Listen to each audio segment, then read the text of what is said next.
A todos los que nos ven y nos oyen a través de nuestros canales de YouTube y Spotify, en este espacio de conversación Conexión Tabancura, les damos la más cordial bienvenida a este segundo capítulo de esta tercera temporada.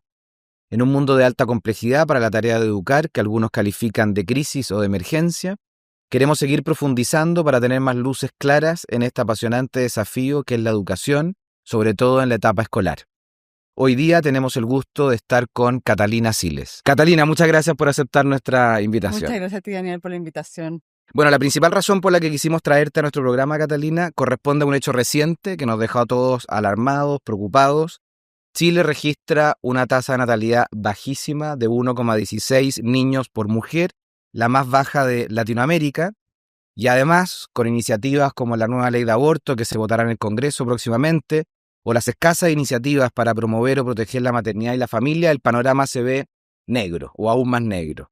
Quisiera entonces partir esta conversación preguntándote qué factores específicos diferencian esta crisis de natalidad chilena de otras experiencias o otras realidades país. Primero, Chile tiene la tasa más baja de América Latina, pero además una de las más bajas del mundo, digamos.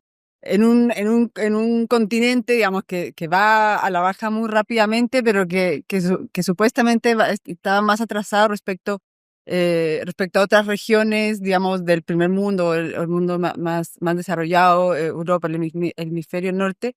Y hoy día ya no es así, o sea, Chile está encabezando este fenómeno. Dentro de los 50, 40, yo 30... diría dentro de los 5 más bajos del mundo. O sea, creo que le gana Corea del Sur y algún otro país pequeño de Asia, pero no mucho más. Y además ha tenido, según varias estadísticas, la caída más abrupta del mundo, digamos, en los últimos años, por lo menos respecto al año pasado y al anterior, como de un 20 y tantos %. Entonces estamos muy por debajo de la tasa de reposición. Al parecer ya para el 2024, 2025 vamos a tener menos de uno por hijo por mujer en edad fértil, que es como se mide, ¿cierto? La tasa de reposición es 2.1. Perfecto. Y Chile va a caer este año muy seguramente a 0,88. O sea, Chile está teniendo menos de un hijo por mujer en edad fértil. Y avanza rápidamente, o sea, la caída ha sido muy abrupta y tal vez eso es una especificidad del caso chileno, lo agudo que ha sido, lo drástica que ha sido la caída. Y cómo entonces se ha puesto a la vanguardia de este fenómeno. Y ahora, ¿por qué pasa esto? Bueno, todavía no sabemos muy bien porque se ha estudiado muy poco acá en Chile. O sea, recién se han encendido las alarmas, ¿cierto? Recién este año, o sea, uno que viene como insistiendo y estudiando este tema hace tiempo, yo te diría que recién este año a nivel público este tema se ha hecho noticia, se ha hecho patente. Entonces no sabemos muy bien por qué este desplome demográfico, algunas como hipótesis que se han planteado, que tienen que ver con, bueno, temas económicos, ¿cierto? En todas partes está cara la vida, ¿cierto? El costo de la vida ha aumentado mucho. Pero Chile, claro, tiene un modelo económico que tiene muy pocas ayudas, no tiene un estado de bienestar importante y por tanto el costo de los hijos recae directamente a las familias. Tampoco tiene una educación pública de calidad, una salud de calidad, entonces la gente obviamente va a preferir acceder a los sistemas privados, eso cuesta plata, por tanto, y eso implica también familias numerosas, o sea, tener familias pequeñas, ¿cierto? El acceso a la vivienda, etcétera. Ya, pero lo que sí está claro es que lo que a ciencia cierta se puede proyectar es que esto así como va no mejora. Esto empeora y puede ser cada vez más dramático. Ya es dramático. Ya es dramático pero y no se ve que vaya a mejorar, por lo menos con lo que estamos haciendo por el momento. A corto plazo eso no va a pasar y a mediano quizás tampoco. Oye, y se habla en ese sentido un cambio de visión social de la vida a una vida más individualista, individual. ¿Cómo crees tú que este cambio valórico de vernos en primer lugar con otros y ahora solamente vernos a nosotros como primera prioridad está impactando en nuestro país, en nuestra estructura demográfica? ¿Qué tan cierto es este cambio al individualismo aquí en Yo Chile? creo que es importante, o sea, yo incluso, o sea, uno puede comprender como razones materiales detrás del descenso, que es lo que hablaba recién, pero yo creo que los factores culturales son aún más relevantes, sin desmerecer, digamos, la importancia que tiene el factor económico del costo de la vida y materiales. Yo creo que los factores culturales son más determinantes y que tienen que ver con lo que tú mencionas, ¿cierto? Estos procesos de individuación que llamamos en sociología, donde los proyectos comunitarios pierden fuerza, tienen menos cabida en nuestros horizontes vitales, como que cada uno se tiene que rascar con sus propias uñas, ¿cierto? Y esto se traduce como en varias cosas. Uno, eso, en términos valóricos, la autonomía se transforma en un valor absoluto, ¿cierto? Esta ansia de libertad como sin ataduras, que obviamente los vínculos familiares, los hijos, siempre... afectan tu plan personal. Claro, afectan, obviamente. La vida se pone un poco... El centro de gravedad deja de ser uno y pasan a ser los hijos, ¿cierto? Y eso, bueno, implica, que todos los que tenemos hijos sabemos, implican sacrificio, implican renuncias, y eso hoy día parece haber una menor disposición hacia eso, ¿cierto? Y por tanto hay una desvalorización también entonces de los vínculos de dependencia que tenemos. También hay como, creo yo, proyectos más... ha cambiado como la visión de lo que es la vida buena, más orientado al éxito material, o al éxito profesional, y obviamente los hijos, ¿cierto? Las familias grandes a veces pueden ser como un obstáculo a conseguir ese... Experiencias de consumo, que el viaje, que el auto, que la casa propia, que una cantidad de cosas. La segunda vivienda, etcétera. Entonces, llegar al tope en la carrera profesional, sobre todo en el caso de las mujeres, ¿cierto? Entonces, claro, eso, o sea, los vínculos de dependencia se transforman como un obstáculo para eso. Y diría algo más también respecto a cómo nos hemos ido atomizando, que ya hay una frase que parece un proverbio como africano que Hillary Clinton lo popularizó con su libro, se necesita una aldea para criar un hijo, ¿cierto? Y yo creo que cada vez además contamos menos con esa aldea. Los padres estamos cada vez más solos en la tarea de criar en todo sentido, con poca red de apoyo. Abuelos, tíos, hermanos, los mismos hermanos. Incluso de las empresas, de los barrios, o sea, a nivel como estatal incluso, o sea, en los distintos niveles hemos perdido apoyo, y eso entonces también se trae una sensación de soledad y aislamiento que también desincentiva, yo creo, la natalidad. ¿Tú ese apoyo que mencionas se ha perdido, por ejemplo, a nivel de barrio, de estado? ¿Sientes que es una realidad mundial o hay países que hoy día ya eso lo están interviniendo fuertemente para ver más apoyos concretos o significativos de parte de quienes rodean a estas personas que toman la opción de familia? Yo creo que es un fenómeno mundial. Y claro, algunos países se están tratando a través de políticas públicas bastante limitadas hasta el momento de revertir esta situación, ¿cierto? No sé, con redes de apoyo de cuidado, por ejemplo, que es una de los temas claves en esto. Espacios... Chalacuna y claro. Ya.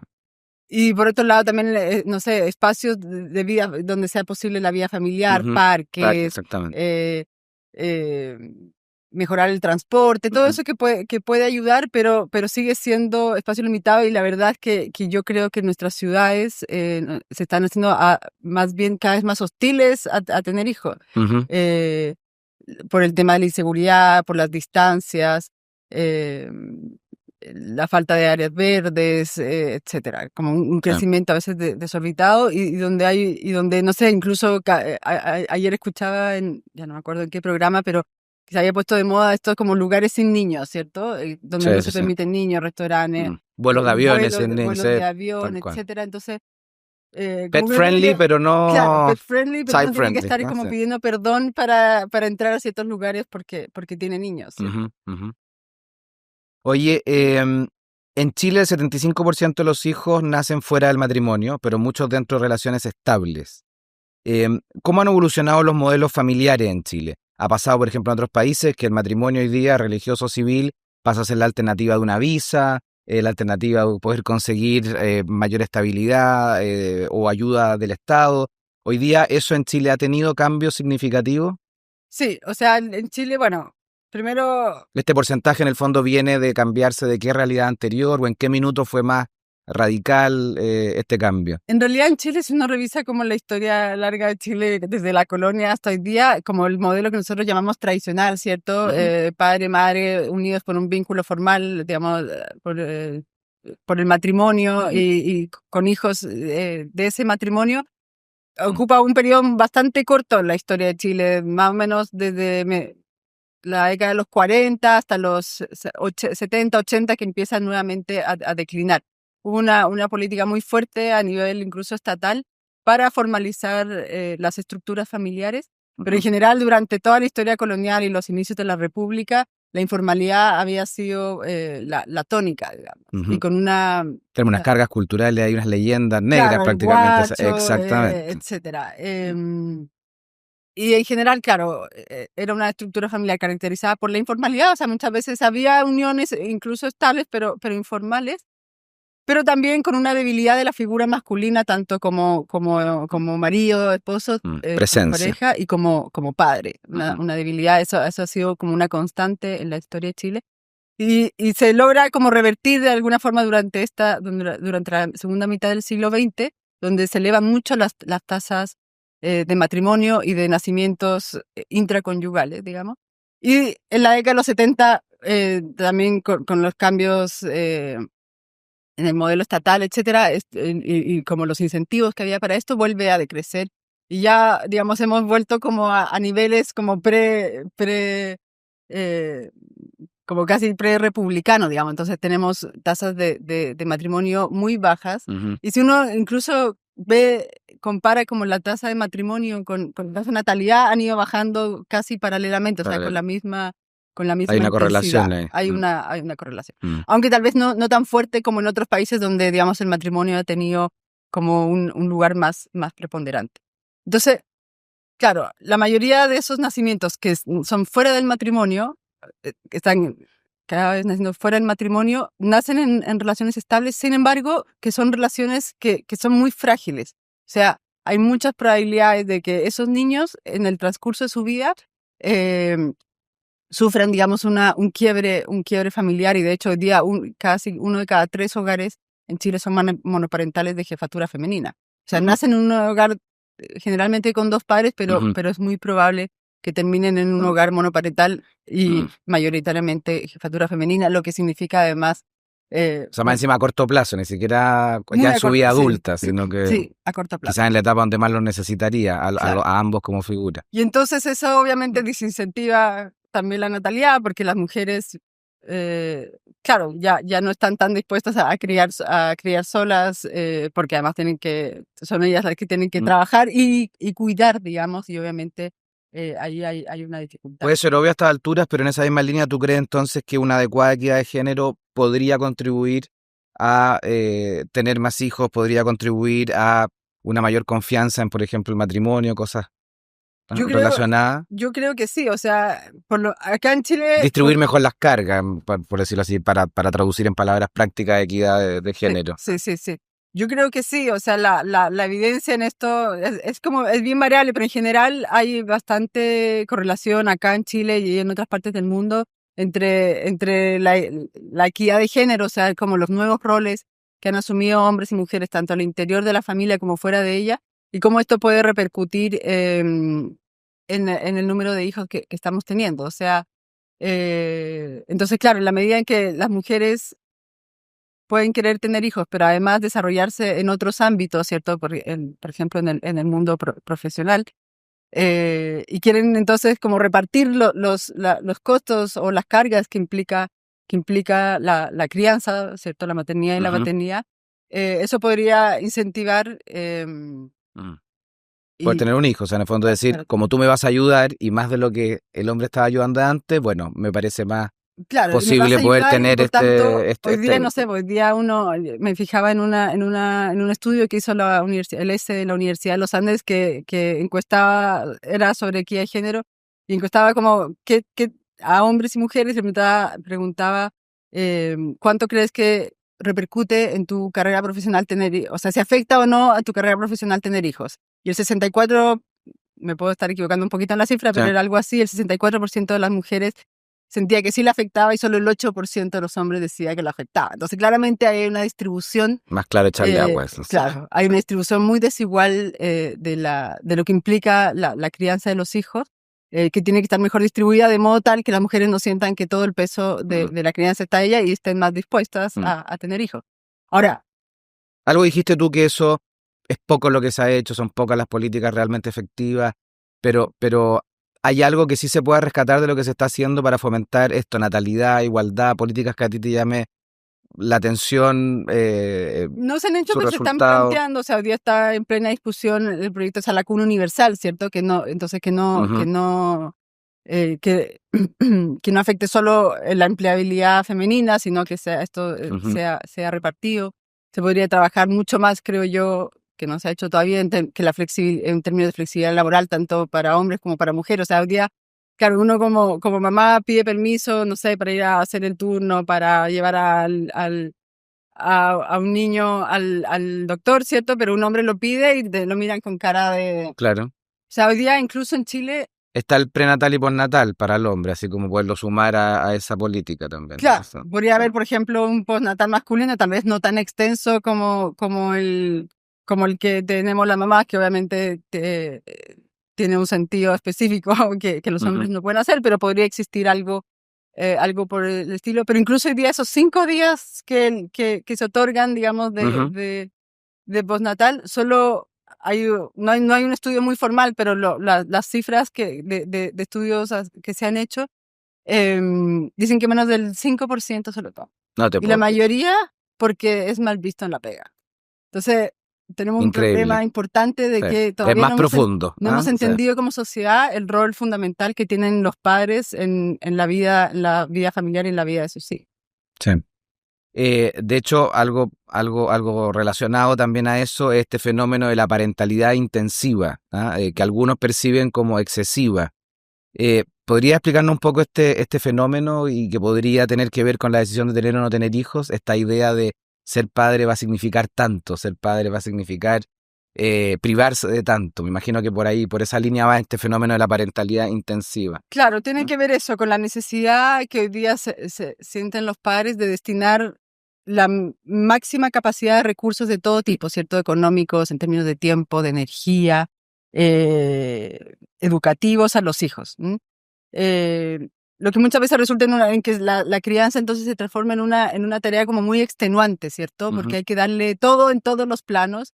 ¿Y eso es una ficción? ¿Eso es una realidad? ¿Eso debe ser así? ¿O la verdad que no es algo mucho más equilibrado? Yo creo que podría ser algo mucho más equilibrado, ¿cierto? Porque obviamente esto desincentiva la maternidad. O sea, si tú sientes que cada hijo tuyo tiene que tener, no sé, piensa solo, irse de intercambio a Europa en algún momento de su vida, tener clases de todo, ¿cierto? De algún instrumento musical, algún deportivo, algo artístico. Hay algo de eso como en el modelo asiático, es así como de 2 padres, madre dedicada toda su vida a la educación de su hijo. Claro, que tiene que ir al mejor colegio, que además que el mejor plan de salud, bueno, que además le tengo que destinar, porque hoy día cuando uno, no sé, uno que es mamá y que tiene redes sociales, como que sigue estas cuentas, que además hay que leerle a los hijos 15 minutos al día y que no puede comer ningún alimento procesado, que tiene que salir por lo menos, no sé, una vez a la semana a un paseo outdoor.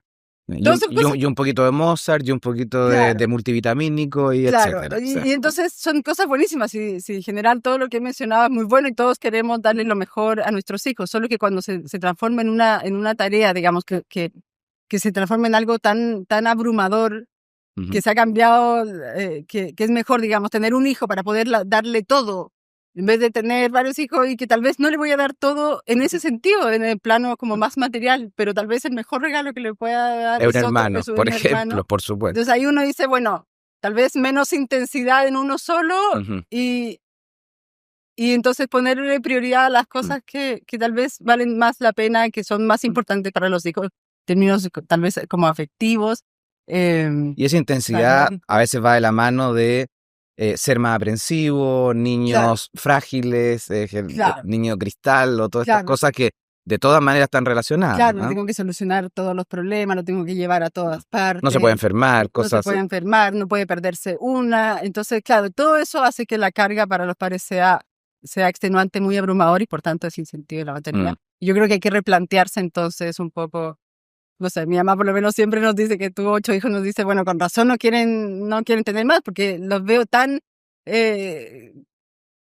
como abrumados, tan encima de cada aspecto de la vida de sus hijos que así imposible.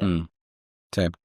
Oye, algunos demógrafos sugieren que en 50 años los chilenos podrían ser minoría en su propio país, debido a la baja natalidad y los flujos migratorios. Ya lo podemos ver en Europa, hay países que, sobre todo con grandes migraciones de musulmanes y de otras latitudes, han visto cómo su propia población ya pasa a ser minoría y está cada vez más envejecida.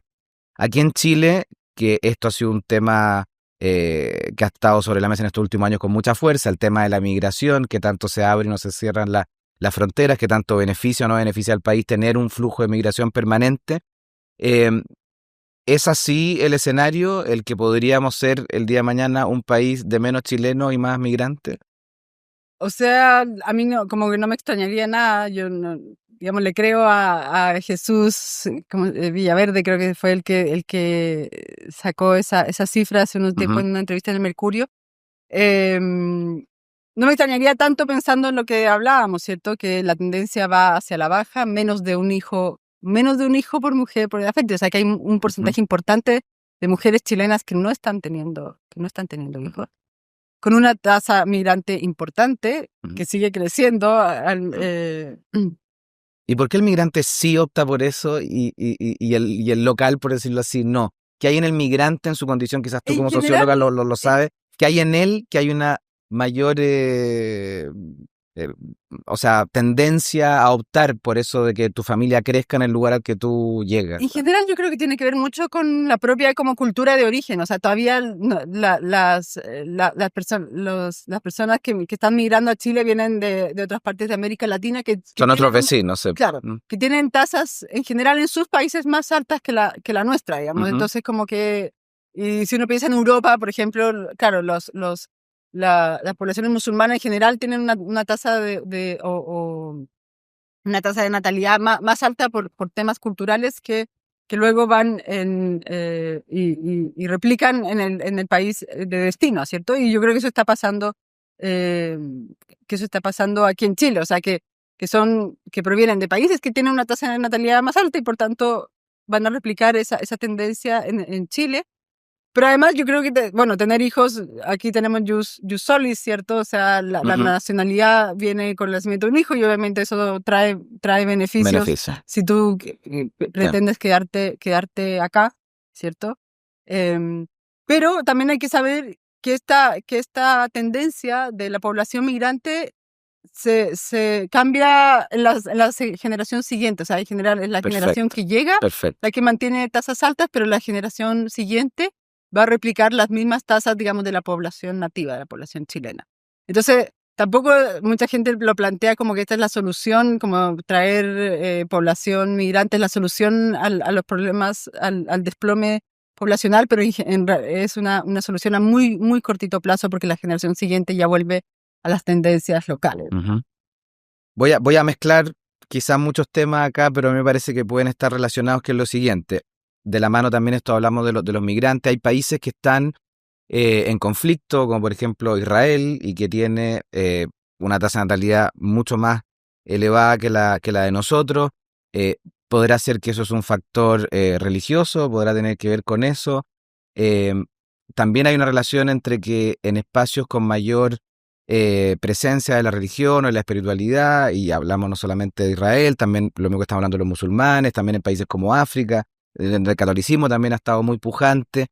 Esa natalidad crece, esa natalidad está elevada, esa natalidad, incluso frente a las dificultades económicas, geopolíticas, etcétera, no se ha visto mermada. Y aquí en Chile podemos ver mucha estabilidad en cuanto a muchos aspectos, pero quizás esa espiritualidad o quizás esa falta de conflicto podrían explicar el que esa tasa de natalidad baje.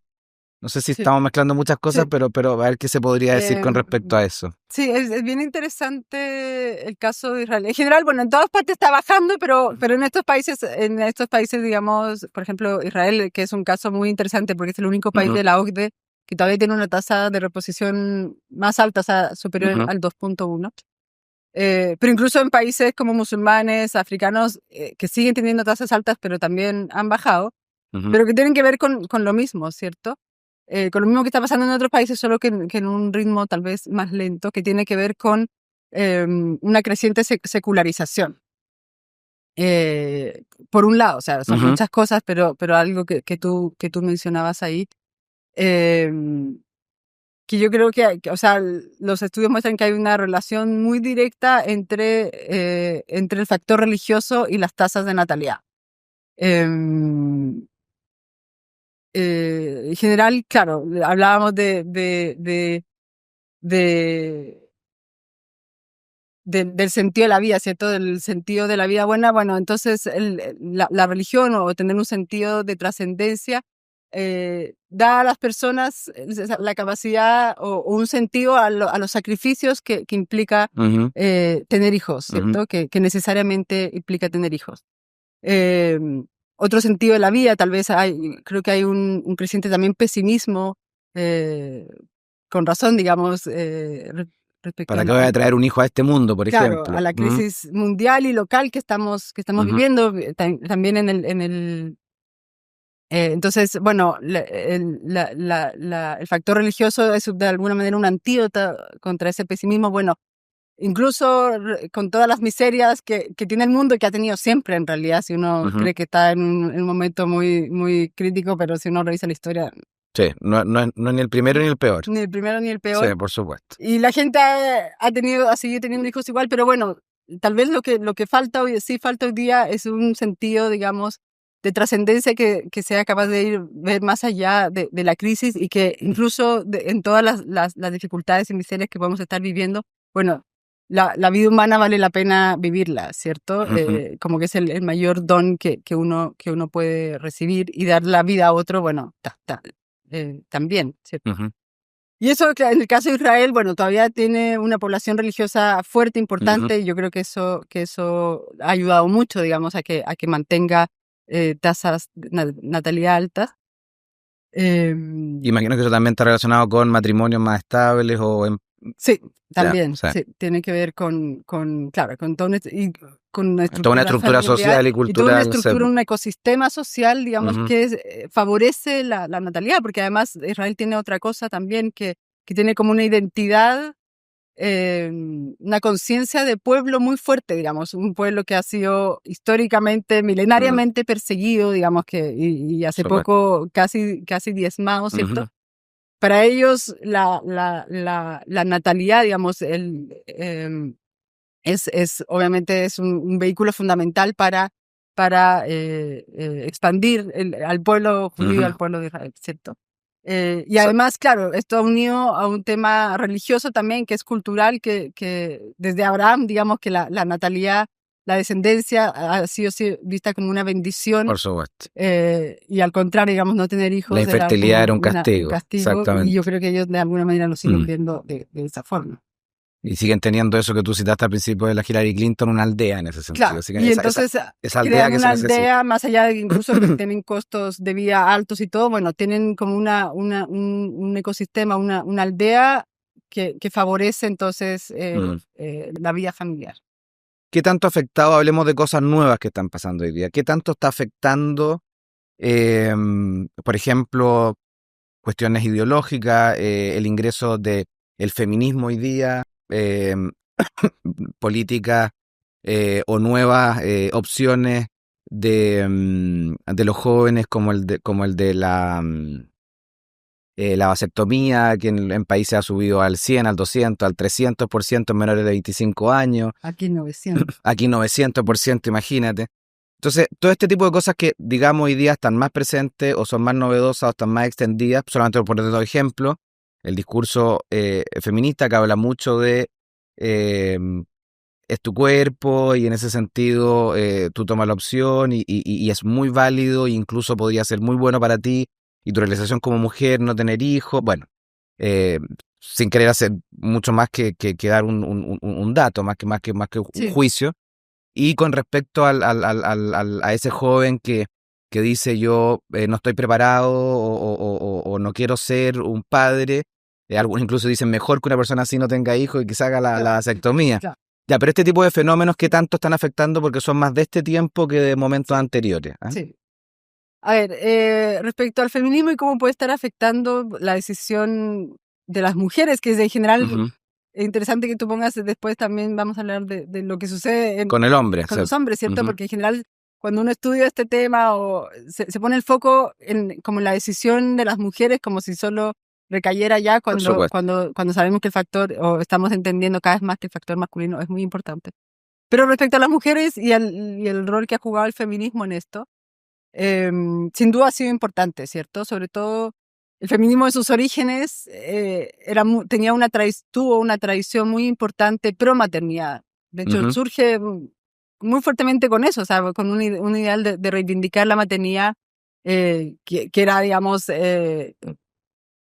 como en esa época, siglo XIX, el único destino, digamos, que tenían las mujeres. O sea, era valorar como se merece el ser madre y el principal rol femenino. Claro, y que tuviera el apoyo que merecía y que no tenía. Por supuesto. Sobre todo después de la industrialización, y bueno, no vamos a entrar mucho en eso, pero después, con la segunda ola feminista, ya más o menos hacia mediados del siglo XX, con Simone de Beauvoir, el feminismo va a cambiar un poco el discurso, o más bien la tradición que algunos autores como Mary Harrington han llamado como la tradición como más individualista.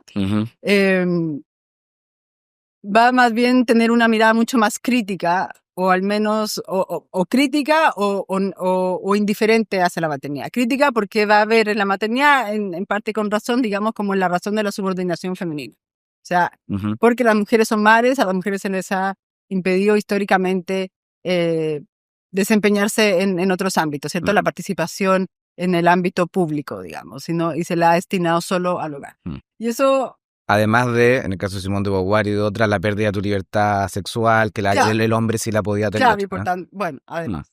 O sea, en el fondo, como la pérdida de libertad en todos ámbitos tiene que ver... desde lo laboral hasta la vida privada. Claro, tiene que ver con que las mujeres son madres y por tanto como que pareciera que ese es su único destino. Entonces va a haber como desde la segunda ola del feminismo, una visión muy crítica de la maternidad, digamos, como la razón de la subordinación femenina. Y esta otra tradición que había tenido sus orígenes, bueno, pasa un poco al olvido. Y entonces, claro, por un lado se diversifican como las trayectorias femeninas, entonces las mujeres entran al mundo laboral, tienen más oportunidades, tienen más libertades, se ha avanzado en equidad de género y eso es muy bueno, sí. Pero con un costo muy alto para la maternidad, como una desvalorización muy, muy, muy, muy negativa de la maternidad. Y entonces yo diría que el feminismo ha quedado como con una deuda ahí, porque las mujeres todavía son mayoritariamente madres todavía. Y la mayoría incluso quiere serlo, solo que a veces le parece que los obstáculos son tan grandes que deciden no, digamos, o lo retrasa hasta tal punto que no logra hacerlo. Entonces ahí... claro. O sea, nuevamente una agenda haciéndose más cargo de los pocos que de los muchos, en este caso. Claro. O sea, que es que la realidad de las mujeres, en su mayoría, es ser madre. Es ser madre, y que claro... Y ahí es donde habría que trabajar la valoración de ellas como madre o las ayudas para ellas como madre. Lo que las mujeres quieren no es dejar de ser madres, o por lo menos en su mayoría, sino que ser madres no implique tener que renunciar a todo lo demás. Por supuesto. Y eso, digamos, la deuda pendiente y una bandera que a mi juicio el feminismo debería abrazar y que nuevas corrientes, nuevas autoras están impulsando en el último tiempo. Entonces, claro, hay el feminismo. Sí, ya, sí. Ya, feminista, reconocida, escribiendo sobre esto, trabajando este tema. Perfecto. Sí. Qué bueno. Sí. Oye, solo para terminar respecto al tema masculino, ¿cierto? Que también eso es interesante porque tiene que ver con lo que conversábamos respecto a la equidad de género, que ha pasado también que esta exigencia, digamos, de un involucramiento más activo por parte de los hombres ha generado, por un lado, una respuesta muy positiva, y uno puede ver hombres muy involucrados en tareas que hace una generación o 2 generaciones, o para que sea más para atrás, no hacían ni por si acaso, digamos. Por supuesto. Y eso mucho más hombres en la plaza con el coche y cambiando pañales. Claro, que hacen el turno, que cambian pañales, por supuesto, que hacen todas las cosas. Cocinando, lavando, exactamente. Etcétera.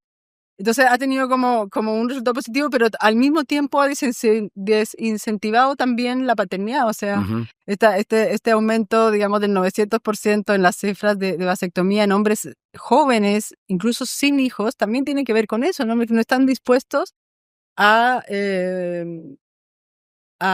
vivir la paternidad como debería, como se les exige hoy día por parte de la mujer, por parte de la sociedad y por parte de sus propios hijos, de cómo debería vivirse. Y ahí creo que también hay un problema que habla.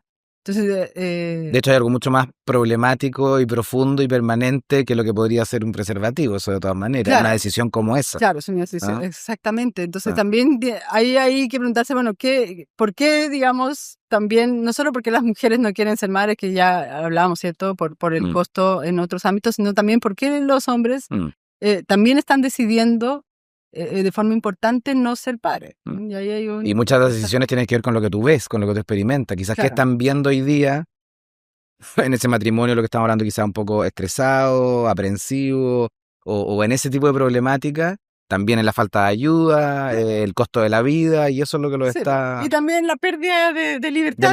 Que habían tenido en general, porque justamente volvemos al individualismo. En el claro, por una tradición masculina como menos involucrada, tenían más libertad que hoy día, digamos, estarían perdiendo por estas exigencias, y eso está desincentivando. Entonces también ahí hay cosas que replantearse.